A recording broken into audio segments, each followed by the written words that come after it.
중소벤처기업과 소상공인을 대변하는 예스티비 뉴스 첫 소식입니다. 중소벤처기업부는 지난 2014년부터 특성화시장 육성 사업을 운영하고 있습니다. 각 시장이 가진 지역 문화와 예술 등 특색을 살려 경쟁력 있는 전통시장으로 거듭나도록 지원하고 있는 건데요. 이 사업을 도입한 이후 지난 4년간 국내 전통시장 매출이 매년 상승한 것으로 조사됐습니다. 보도에 이동규 기자입니다. 국내 최대 건어물 시장인 신중부 시장입니다. 지난 2016년 중소벤처기업부의 특성화시장 육성 사업 가운데 문화관광형 시장으로 선정된 신중부 시장은 건어물 시장이 갖는 특색을 살려 매년 가을이면 건어물 맥주 축제를 열고 있습니다. 시장의 주력 상품인 건어물과 맥주를 조화롭게 엮은 것인데 매년 15,000명 이상이 찾는 서울 전통시장의 대표 축제가 됐습니다.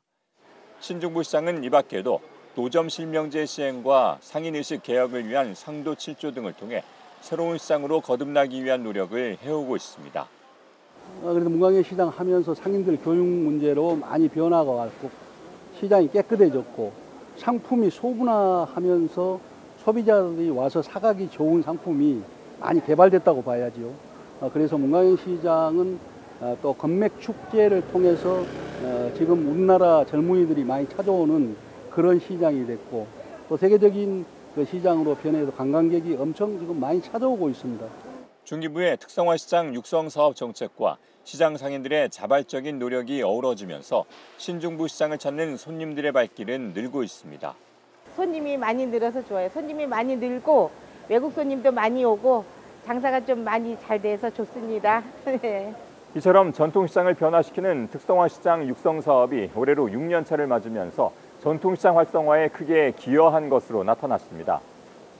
중기부에서 발표한 전통시장과 상점가 점포 경영 실태조사에 따르면 2013년까지 줄곧 감소했던 전통시장 매출은 지난 2014년부터 증가세로 전환했고 이후 4년 연속 증가하면서 2017년에는 22조 원을 넘어선 것으로 조사됐습니다. 특히 특성화시장 가운데 문화관광형 시장의 경우 지난 2015년부터 매년 10% 이상 매출이 증가해오고 있는 것으로 나타났습니다. 특성화시장 육성 사업은 크게 세 가지로 나눌 수 있습니다.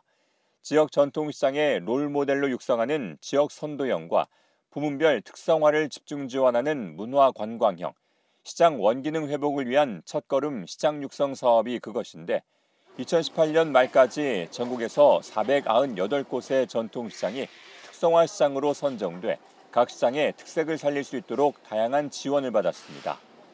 앞으로 중기부는 대기업 등 민간 협력을 확대해서 다양한 상생 모델을 개발하고 전통시장 활력 회복을 위해서 복합 청년물 조성 확대, 지역 특산품 가공, 판매 지원, 노후 건물 디자인 재생 등 다양한 특성화 모델을 개발해서 보급할 예정입니다. 각 시장의 문화와 예술, 역사 등을 살려 시장의 개성과 특징을 극대화하고 있는 특성화시장 육성 사업이 전통시장의 새로운 희망을 보여주고 있습니다.